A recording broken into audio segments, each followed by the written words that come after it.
つらをどうしようとな。まずは E 級、次は D 級だ。では始めましょう。言われるまでもない。お兄さん、行きましょう。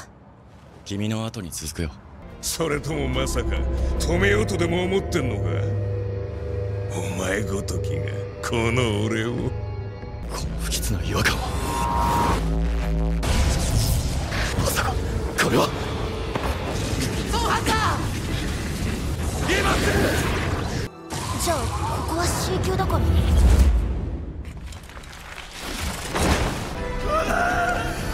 奇襲だ、構えろ。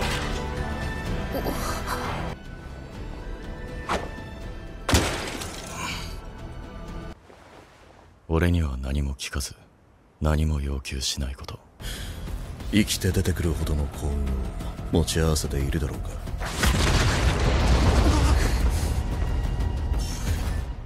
さすがレッドゲート。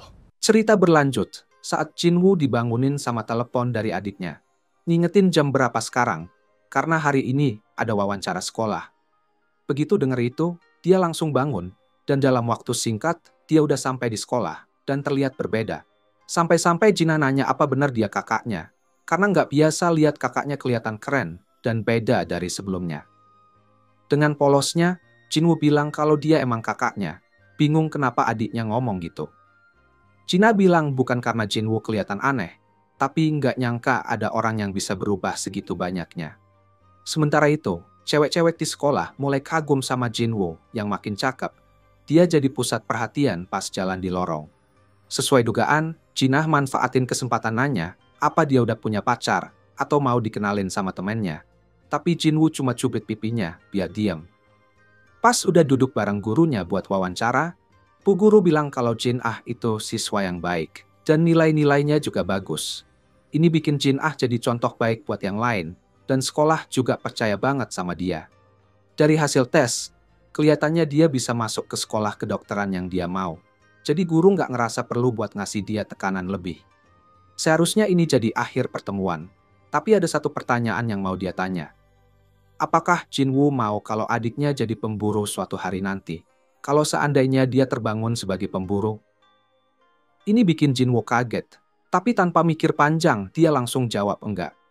Lalu sang guru meminta bantuan kepada Jinwoo terkait pertanyaan itu. Kemudian Jinwoo ketemu sama cewek yang dibicarakan sang guru yang datang buat ngingetin dia tentang jadi pemburu. Jinwoo nunjukin foto di mana dia ada bareng Jin Ah. Jadi Song Yi ngerti kalau dia itu kakaknya Jin Ah. Setelah ngerti lebih jelas maksudnya, dia bilang ke Jinwoo kalau datang hanya untuk melarangnya berhenti. Jadi pemburu, lebih baik pulang saja. Dia sudah bertekad tidak akan masuk sekolah, apalagi berhenti jadi pemburu. Dengar omongan itu, Jinwoo ngingetin dia kalau dia cuma punya peringkat E. Jadi kehidupan yang layak itu bakal susah dicapai. Mungkin juga kamu punya uang setelah bayaran misi sebelumnya, tapi itu kasus khusus. Song Yi langsung bilang, kalau tujuannya cuma buat nasihatin, mendingan tahan omongannya. Dia juga ngeluarin fakta kalau dia juga peringkat E. Dengan sabar, Jinwoo bilang kalau dia nggak datang buat berhenti jadi pemburu. Dan tanpa basa-basi, dia minta Song Yi untuk ikut dia. Sementara itu, kita lihat kedatangan Hwan Dong-soo ke Korea Selatan. Di bandara, dia disambut sama Woo Jin-cho. Begitu ngeliat Jin-cho, Dong-soo bilang kalau dia nggak nyangka bakal ada komite penyambutan dari asosiasi. Jin-cho nanya berapa lama dia bakal tinggal. Dong-soo jawab, nggak lama, karena dia sama sekali nggak suka sama negara ini. Masih penasaran, Jin-chul nanya untuk apa dia datang ke tanah yang udah dia tinggalkan. Dong-soo minta supaya Jin-chul jangan pura-pura nggak tahu. Karena dia tahu para pengawas hanya tutup mata dan dia akan beresin urusannya saja. Mulai dengan yang peringkat E, yaitu Jinwoo. Lalu peringkat D, yaitu Jinho. Lalu dia nanya apa Jin-chul berani ngelawan dia, sambil berkata sampah seperti Jin-chul tidak akan berani terhadapnya. Tapi Jin-cho langsung bilang yang dia perlu tahu cuma satu. Dia mau semua tugasnya diselesaikan dengan baik. Sekarang kita lihat Choi lagi ngobrol sama Gen-hee. Choi nanya tentang semut bersayap yang bisa terbang. Tapi meskipun mereka bisa terbang, banyak yang jatuh ke laut. Mungkin mereka nggak bisa menempuh jarak panjang, setidaknya untuk saat ini. Setelah dapat info itu, Gun-hee memutuskan buat nyuruh timnya buat meneliti lebih lanjut. Karena masih terlalu dini buat menarik kesimpulan.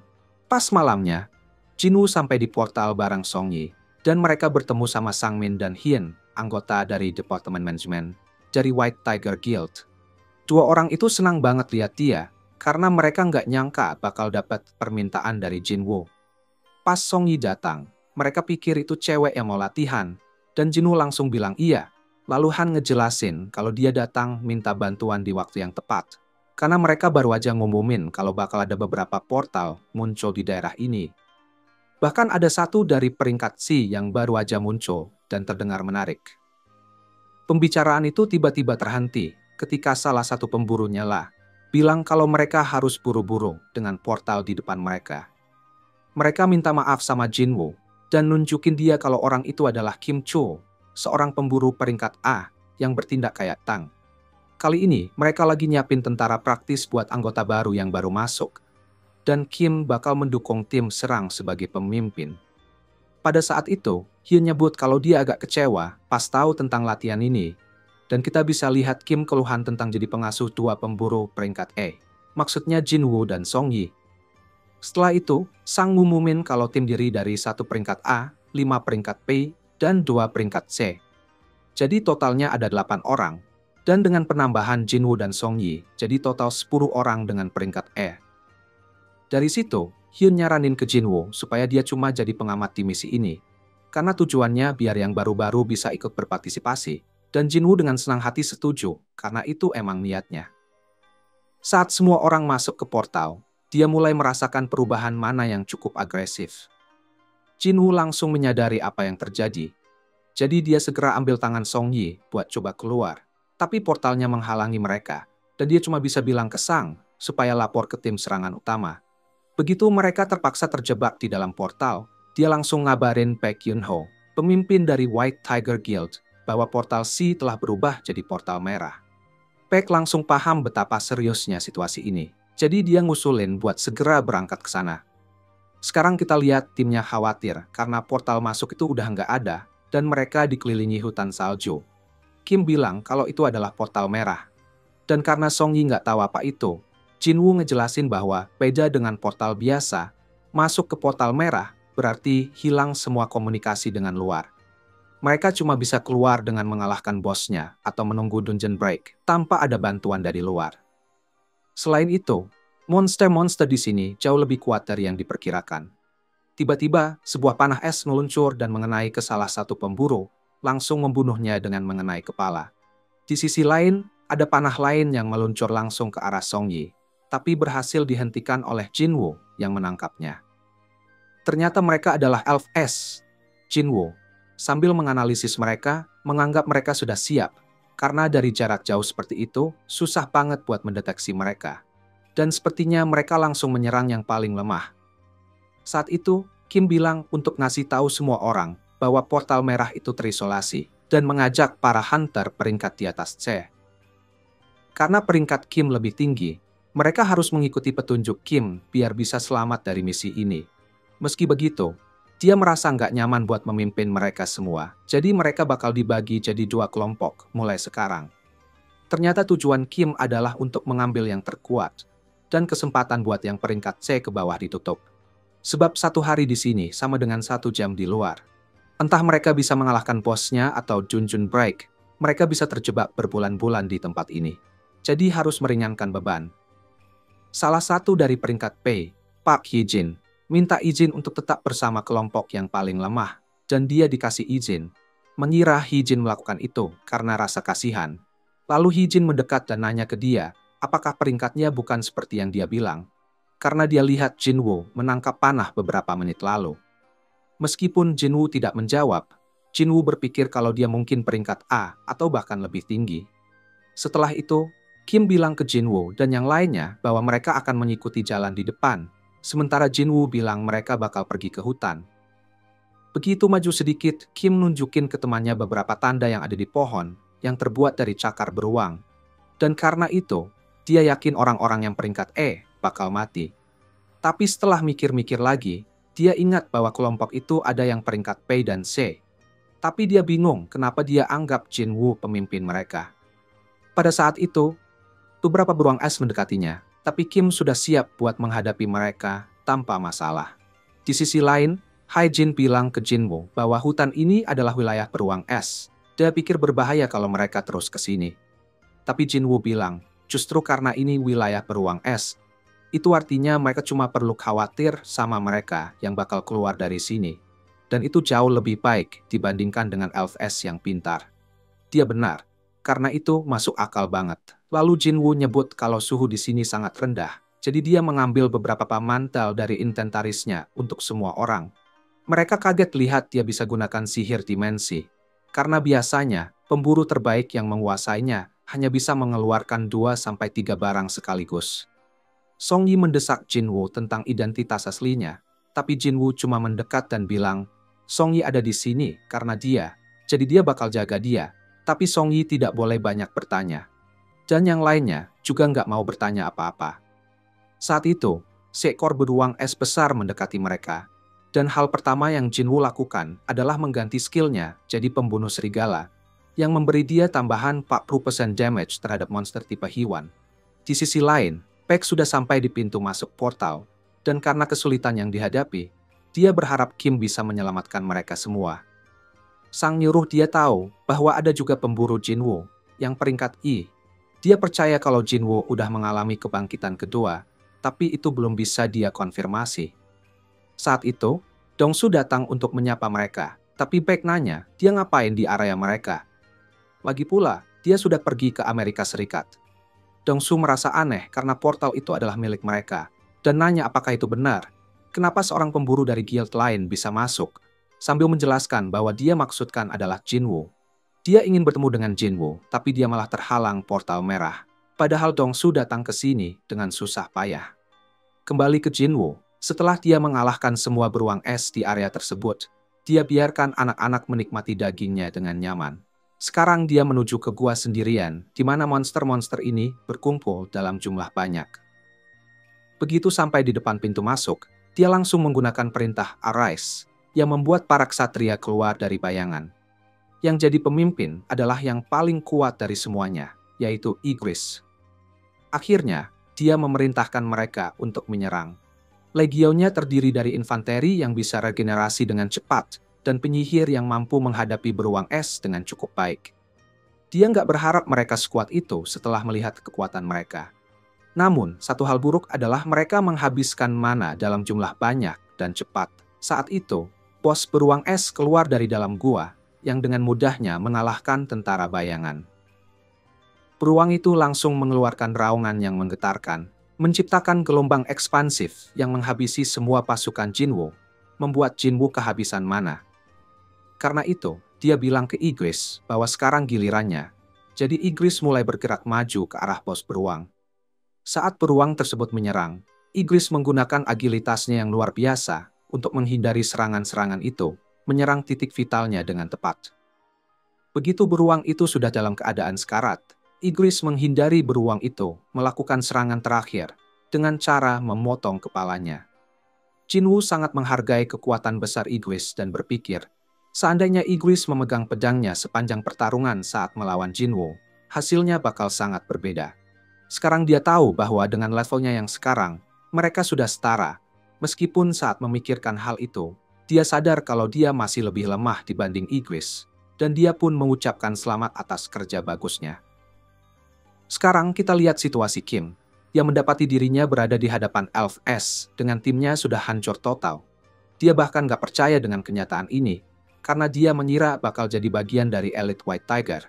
Dan meskipun dia gak mau menyerah, Kim melihat teman terakhirnya dikalahkan Elf S yang memang sangat haus darah. Saking putus asanya, dia memutuskan untuk melarikan diri dengan cepat, begitu ketakutan. Dan itu semua dilihat oleh pemimpin Elf S. Jinwoo berdiri dengan bangga setelah mengalahkan beruang kematian dan menunjukkan kekuatannya yang luar biasa sebagai necromancer ketika dia menyuruh mereka bangkit. Bayangan beruang muncul dari mayat-mayat itu dan Jinwoo menambah pasukan bayangannya. Di luar portal, Sang Min jelasin kalau tim penyerang udah kejebak selama 3 jam. Tapi di dalam sana, udah kayak 3 hari. Gerbang merah itu bahaya banget. Jadi Dongsu mikir kalau Jinwoo pasti udah mati dan siap-siap buat pergi. Tapi Dongsu berhenti dan nanya kenapa Jinwoo ada barang Guild Harimau Putih. Sangmin santai aja jelasin kalau Jinwoo temennya dan dia pengen nonton misi peringkat C. Sangmin legasi pas ngeliat itu cukup buat ngejelasin. Tapi tiba-tiba Dongsu bikin semua orang kaget waktu mulai mencekik Sangmin. Dongsu sadar dia tahu kalau Sangmin jago nyiem bakat baru. Tiba-tiba aja kita lihat kalau Baek jadi serius karena tangannya mengeluarkan cakar. Dia bilang ke Dongsu buat berhenti. Tapi itu malah bikin Dongsu makin marah karena bilang Baek itu cuma ikan besar di kolam kecil. Kedua orang itu mulai nunjukin kekuatan mereka, bikin semua orang ketakutan karena kalau nggak dihentikan, bisa jadi pertarungan S-Rank bakal meledak. Seluruh area mungkin bakal hancur, tapi mereka tetap aja saling serang dengan marah. Balik lagi ke dalam portal, Kim Chul lega banget bisa kabur dari para elf. Tapi lega itu berubah jadi kaget pas dia ngeliat mayat-mayat beruang yang kuat itu. Pemandangan itu ngeri banget, dan dia mikir apa mungkin E-Rank yang dia tinggalin yang ngelakuin ini semua. Sambil gemetaran ketakutan, dia sadar kalau Jinwoo dan yang lain nggak cukup kuat buat ngelakuin ini. Kim Chul takut kalau para elf S yang jadi penyebabnya, jadi dia lari balik ke hutan. Di luar, Dongsu kagum pas tahu kalau Jin Chul ternyata sekuat itu, menghentikan pertarungan S-Rank. Si Jin Chul yang rendah hati bilang satu-satunya alasan tangannya masih utuh adalah karena dua pemburu itu nahan diri di detik terakhir. Jin Chul ngejelasin ke Dongsu kalau dia udah ngevaluasi ulang Jinwoo 2 bulan lalu, dan dia yakin kalau bocah itu beneran cuma E-Rank aja. Tambahan lagi, tim pengawas udah nyelidiki kematian saudaranya Dongsu, dan mereka yakin dia dibunuh sama monster. Dongsu tahu kalau ini cuma cerita buat umum, dan dia mutusin kalau pembunuhnya bukan Jinwoo. Ya pasti orang yang satunya lagi. Anak tajir namanya Eugene Ho. Jin Chul pengen tahu kenapa si Dongsu ngejar-ngejar Jinwoo kalau gitu. Tapi jawabannya sederhana banget. Untuk melampiaskan amarahnya. Pas itu juga, Dongsu dapat panggilan terus, dia bilang kalau Jinwoo lagi beruntung. Sangmin mikir gak ada yang benar-benar tahu kekuatan Jinwoo selain dia, dan dia yakin kalau Jinwoo bakal selamat dari gerbang merah itu. Balik lagi ke dalam, anggota lain dari timnya Jinwoo lagi pada bikin api unggun, tapi Kim Chul udah nemuin mereka. Dia marah banget lihat orang-orang lemah kayak mereka bisa bertahan hidup. Bukan cuma hidup, mereka juga bisa senang-senang dengan perlengkapan hidup, selimut, dan makanan. Kim Chul dengan marah menghadapi mereka dan mengungkapkan kalau kelompoknya mati karena nggak punya perlengkapan. Dia udah kehilangan akal sehatnya dan nuntut siapa yang sembunyiin semua perlengkapan itu karena dia nyalahin mereka atas kematian teman-temannya. Dia akhirnya sadar kalau Haejin pasti udah tahu dari awal, dan itu kenapa dia mau gabung sama kelompok yang lemah. Kim Chul nuntut supaya orang di balik semua ini ngaku. Dia mulai ngitung mundur dari 3, atau enggak, dia bakal habisin mereka semua. Kim Chul selesai ngitung mundur tanpa ada yang ngaku, tapi dia udah tahu siapa pelakunya. Dia teriak nama Jinwoo sambil siap mau menghancurkan semuanya. Tapi Jinwoo tiba-tiba muncul entah dari mana dan langsung pukul Kim Chul. Jinwoo nggak bisa percaya Kim Chul nyalahin orang lain buat kegagalan timnya. Itu bukan satu-satunya kesalahan dia. Karena Jinwoo tahu kalau Kim Chul malah bawa masalah lebih banyak lagi. Jinwoo bilang ke para penyusup kalau aura mereka terlalu kuat buat disembunyikan. Dan dia nyuruh mereka buat berhenti sembunyi. Para Elf S menurut dan menampakkan diri. Dan pemimpin mereka kaget ngelihat salah satu manusia lemah ternyata ada yang kuat. Jinwoo balas dengan respons, tapi semua orang terkejut ngelihat dia bisa ngomong bahasa monster. Jinwoo juga kaget. Tapi dia sadar kalau sistem cheat-nya yang bikin dia bisa gitu. Pemimpin Elf kemudian jelasin kenapa mereka di situ. Salah satu dari mereka bisa ngerasain seberapa kuat Jinwoo waktu dia menghentikan panah, dan dia mau melawan Jinwoo. Sebelum si pemimpin selesai ngomong, Jinwoo udah nebas kepala si penantang. Pemimpin itu terhibur banget, tapi Jinwoo biasa aja. Dia langsung menyerang si pemimpin. Si pemimpin bertahan dengan baik, dan Jinwoo bisa ngerasa kalau dia nggak bakal gampang kalah. Si pemimpin masih terhibur dan bilang kalau Jinwoo bukan manusia, sambil bertanya, kenapa dia berpura-pura jadi manusia. Jinwoo bingung sama apa yang dia omongin. Jadi si pemimpin ketawa, karena itu berarti Jinwoo nggak sadar. Dia mengungkapkan kalau para elf punya suara di kepala mereka yang ngasih tahu buat bunuh manusia. Tapi, suara itu nggak kedengeran kalau berurusan sama Jinwoo. Ini bikin Jinwoo penasaran apakah ini mirip dengan arahan dari sistemnya. Suara yang gak mengarahkan mereka melawan Jinwoo bisa jadi karena dia adalah pemainnya. Si pemimpin bilang kalau dia lebih suka nangani hal ini dengan cara yang bijaksana dan nyuruh Jinwoo buat nyerahin para manusia. Jinwoo mau tahu kenapa mereka dari awal bertarung melawan manusia, tapi ada yang aneh waktu si pemimpin mulai jawab.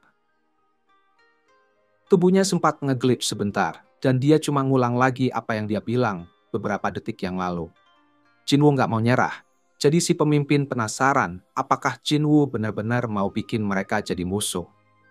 Dia ngingetin Jinwoo kalau jumlah mereka jauh lebih banyak, tapi Jinwoo malah bertanya kenapa dia begitu yakin. Jinwoo nyuruh pasukan bayangannya muncul, dan yang lain pada bingung gimana ini bisa terjadi. Si pemimpin elf yang pede ngerasa ini cuma buang-buang waktu. Tapi Jinwoo nggak tertarik sama omongannya. Dia pengen bertarung dan si pemimpin setuju. Kedua pihak bentrok dalam pertempuran berdarah dan yang lain coba kabur. Beberapa pemanah ngincar mereka, tapi Jinwoo menunjukkan kemampuan bertarungnya yang luar biasa dan menghabisi mereka. Sayangnya, dia bisa lihat kenapa si pemimpin begitu percaya diri, karena para elf ngasih kerusakan besar. Pasukan Jinwoo memang abadi, tapi regenerasinya butuh kekuatan sihir. Jinwoo punya banyak, tapi lama-lama juga bisa habis. Di samping itu, Jinwoo udah menyimpulkan kalau si pemimpin jelas lebih kuat dari dia.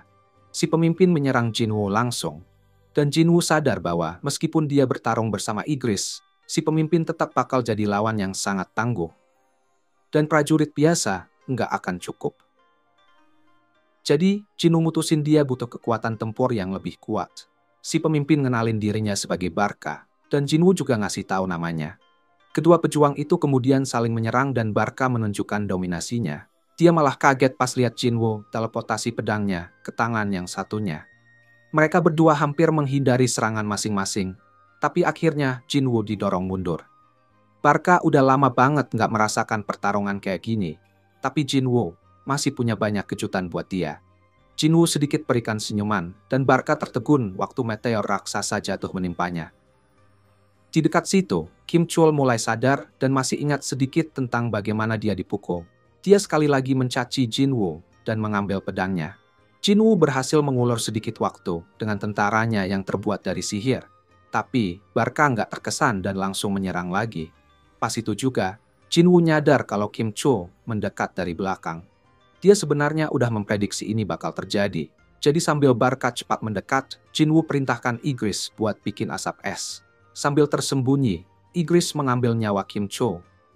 Kim Chul terkejut banget nyadar kalau Jinwoo tahu semua ini bakal kejadian, dan dia cuma dimanfaatkan. Dengan Kim Chul sekarang udah mati, Jinwoo bilang dengan tegas, "Bangkitlah," dan semburan cahaya muncul dari tubuhnya. Barca masih terus menyerang, dan dia bilang ke Jinwoo bahwa bersembunyi nggak akan menyelamatkannya. Tapi dia kaget banget ketika seorang prajurit baru muncul dan mendorongnya mundur.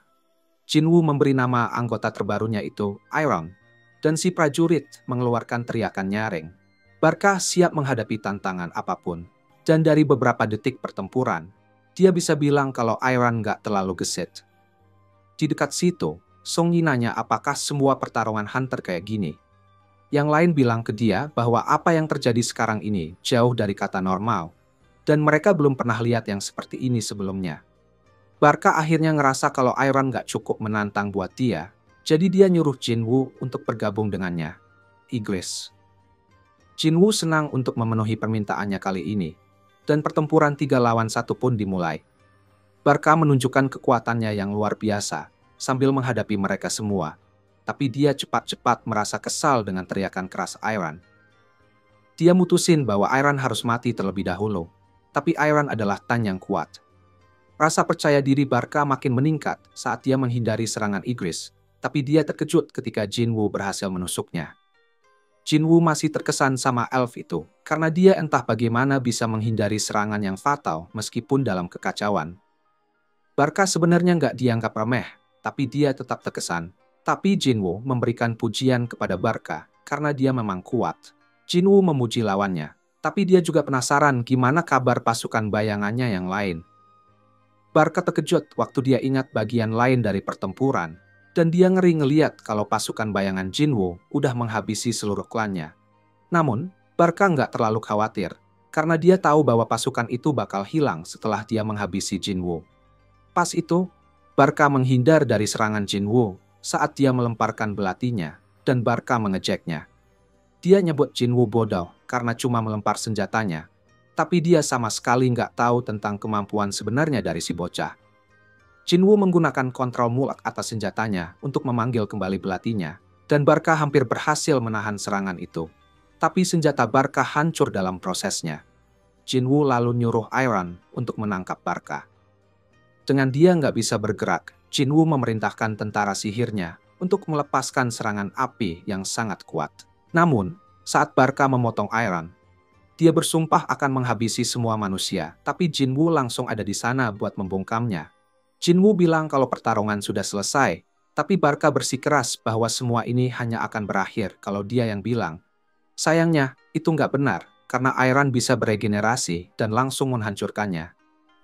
Jinwoo menegaskan kembali bahwa semuanya sudah berakhir, dan kita lihat kalau Barca udah pergi ke alam lain. Pas itu juga, tanah mulai bergetar, tapi itu hanya karena Iron memastikan bahwa pekerjaan mereka sudah selesai. Jinwoo ngingetin prajurit barunya agar menunjukkan kendali diri, dan dia berharap ini nggak jadi masalah. Yang lain senang mendengar bahwa semuanya sudah selesai, dan mereka kaget saat Jinwoo dengan tenang bilang bahwa sudah saatnya pergi. Mereka semua merasa lega, tapi Jinwoo masih punya satu hal lagi yang harus dilakukan sambil melihat tubuh Barca yang tak bernyawa. Di luar, Sangmin bilang kalau Paik bisa pulang sekarang. 1 minggu sudah berlalu di dalam portal, dan dia takut yang terburuk. Namun, Paik menolak untuk pergi, dan mereka berdua terkejut ketika orang-orang mulai keluar dari portal. Paik yakin itu Kim Cho, karena dia pastinya percaya kalau anggota guildnya bisa mengatasinya. Tentu saja, dia kaget lihat siapa yang sebenarnya muncul, dan Sangmin ternyata jadi orang yang benar saat Jinwoo keluar. Gerbangnya menutup, dan Paik hanya bisa penasaran di mana Kim Cho. Dia kaget tahu kalau hanya hunter peringkat rendah yang selamat, dan dia bertanya-tanya apa yang sebenarnya terjadi di dalam. Paik pengen nanya ke Jinwoo, tapi Jinwoo kelihatannya kelelahan, dan dia bilang ke Paik untuk simpan pertanyaannya buat seseorang di guildnya. Paik nggak percaya dengan apa yang baru dia dengar, karena dia bukan minta bantuan. Itu sebenarnya sebuah perintah, dan paling parah, dia berusaha bikin ancaman. Paik jadi makin serius, jadi dia ngingetin Jinwoo bahwa 6 anggota guildnya udah hilang. Itu tanggung jawabnya untuk mencari tahu apa yang terjadi. Jinwoo bukan tipe yang gampang terintimidasi. Dia menunjukkan bahwa dialah yang menyelamatkan 2 anggota yang selamat. Ini berarti, itu juga tanggung jawab Paik untuk menunjukkan sedikit rasa terima kasih. Ketegangan meningkat, tapi Paik menenangkan diri ketika dia menyadari bahwa Jinwoo benar. Dia minta maaf dan Jinwoo mengantarkan Songyi pulang. Paik nanya ke Haejin, siapa sebenarnya cowok itu, dan penasaran kenapa dia begitu marah. Haejin mengungkapkan bahwa suasana hati Jinwoo berubah hanya setelah mengalahkan bos. Sangmin bersikeras bahwa mungkin itu hanya kelelahan, karena Jinwoo biasanya adalah orang yang baik. Tentu saja, Paik jadi tertarik dengan Jinwoo, dan dia perintahkan Sangmin untuk memastikan Jinwoo dibawa ke guild mereka, mau bagaimanapun caranya. Kemudian, Jinwoo mengantar Songyi. Dia mengucapkan terima kasih untuk semuanya, dan berharap bisa bertemu lagi lain waktu. Saat meninggalkan tempat itu, Jinwoo menyadari bahwa belum ada bahkan 1 hari pun sejak semua kejadian ini berlangsung, karena mereka terjebak. Dia kecewa karena hanya mendapatkan 1 belati untuk semua rintangannya, dan dia menyimpulkan bahwa Barca pasti memiliki level yang terlalu tinggi. Melihat kembali apa yang terjadi, terlihat bahwa Jinwoo mencoba membuat prajurit abadi dari pemimpin elf. Dia diberi 3 kali percobaan, tetapi Jinwoo tidak bisa mendapatkan dia. Setidaknya, Jinwoo berhasil menarik Iron keluar dari situasi itu, tapi itu sudah kali ketiga dia saat mengambil nyawa manusia. Keesokan harinya, Yu Jinho bertemu dengan Jinwoo. Tapi Jinwoo tidak percaya dengan apa yang dia pakai. Mereka sedang dalam perjalanan untuk misi, tapi Jinwoo bilang kalau mereka perlu menjemput seseorang. Ternyata orang itu adalah Songyi, dan Yu Jinho kaget melihat betapa kasualnya mereka berdua. Jinwoo penasaran apakah dia berhasil tidur dengan baik, tapi itu membuat Yu Jinho salah paham. Khawatir dengan Jinwoo, Yu Jinho ngingetin dia bahwa Songyi masih di bawah umur. Tentu saja, Jinwoo bukan melakukan apa yang dia pikirkan, jadi dia santai tentang ini.